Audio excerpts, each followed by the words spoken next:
What if I told you CMHC is going to give you 95% financing plus 50 years of amortization period for your rental properties so that you can put 5% down with very minimal monthly payments? Does that sound too good to be true? It is true. It's called MLI Select. But before you get too excited, there's a catch. Actually, several big catches.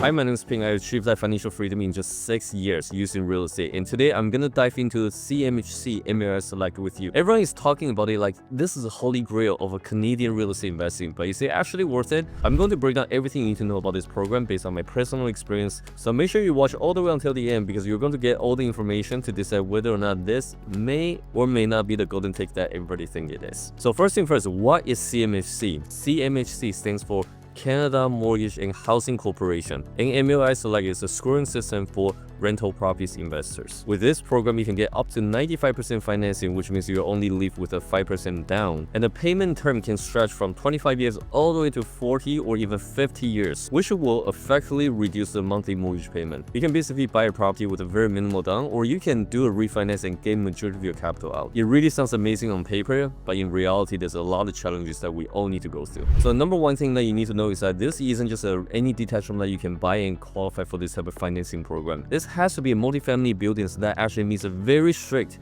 energy efficiency standard, and you're also going to be working with a lot of CMHC approved lenders, lawyers, contractors, inspections. Most of the time you need a new windows installations, HVAC system, electrical systems, just so that you can actually meet that efficiency standard. And if you really think about how much work that's actually involved, it's a down payment, the carrying costs. On top of that is going to be all sort of license work that you have to put in place. And guess what? What's going to really drain out this entire process is actually the permitting inspection, because you stretch out the time frame so much longer than you should. So in order for you to consider this type of project, I highly recommend that you have much more capital set aside to actually go through this whole process. And that actually leads to number two, the budget for your renovation isn't something that you can get from any rental contractors out there. The budget typically will be a lot higher because you're now hiring a proper professionals for each step. Like I mentioned, the basic stuff is the new window installation and the heating system, and all of that stuff is not cosmetic. A lot of times when we were trying to flip homes back then, we try to keep the work as minimal as possible. This financing program will push you to the opposite side. You now need to do everything very properly, and oftentimes you're going to find yourself invest so much money into one project only, and you're going to try to bank on the new appraised value being much higher so you can take a majority of your capital back. Now on the flip side, you can also find a CMHC MLI approved type of properties to acquire, but then the future appreciation just has to be much higher, which honestly at this point it feels kind of like a gambling. And number three, people really underestimate the time frame for this entire application process. Typically it'll take 8 to 12 months, and a lot of people are trying to take the advantage of this, especially for anybody who owns a multifamily buildings. This is a time where a lot of multifamily investors now need this program because interest rate goes up. They really need to stretch that amortization period to bring down the monthly payment. So a lot of people are in this pipeline waiting for their property to be approved so they can get a bit of a breathing room. And if you think about it, high demand with same amount of people working in Canada, everything's slow. It just makes the whole process even slower. And honestly, I know a lot of investor friends who have been waiting for 15 months now, and there's still no guarantee that it's going to be approved. Number four is that future financing is also uncertain. This is a new program that they rolled out. Are we actually going to have the same financing options in the next 5 to 10 years? Because what happens with CMHC in 10 years is that, hey, we're no longer going to continue with the 95% financing, and mortgage now comes up for renewal for all these multifamily investors. What's going to happen? Are they going to come up with the money to pay down the mortgage a little bit so that they can continue with the financing for the next 10 years? This is just some sort of uncertainty that I don't want to go through. Real estate market in the next 5 to 10 years is already hard to predict in Canada.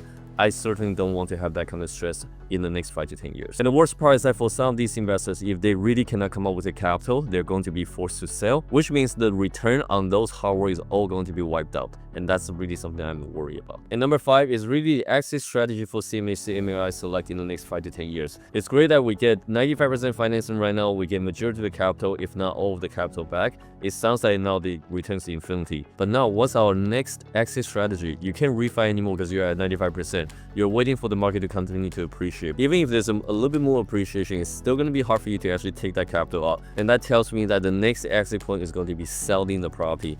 who is going to actually take on, and how much more of the buyer demand is going to be there to buy those type of properties at such a high premium price. Also, what happens if the rental market starts decreasing, or you have a bit of vacancy or tenant conflicts in the building? Rental prices in the city have been dropping. Rent prices are finally starting to fall. Where is it really affecting the stability of the building? I just find that being over leveraged for the building just gives me a lot of anxiety on how I'm going to navigate the situation at that time. My only logical thinking for these type of investors is that they're going to be stuck with the properties for a very, very long time. So if you're a passive investor wanting to invest in those type of projects, those are the risks and stuff that you kind of need to keep into consideration. And this is why I really like the simple strategy. The moment I'm thinking about real estate investing in the very beginning, and a lot of people that I'm talking to, is that they just want to start creating a portfolio and buy their time back.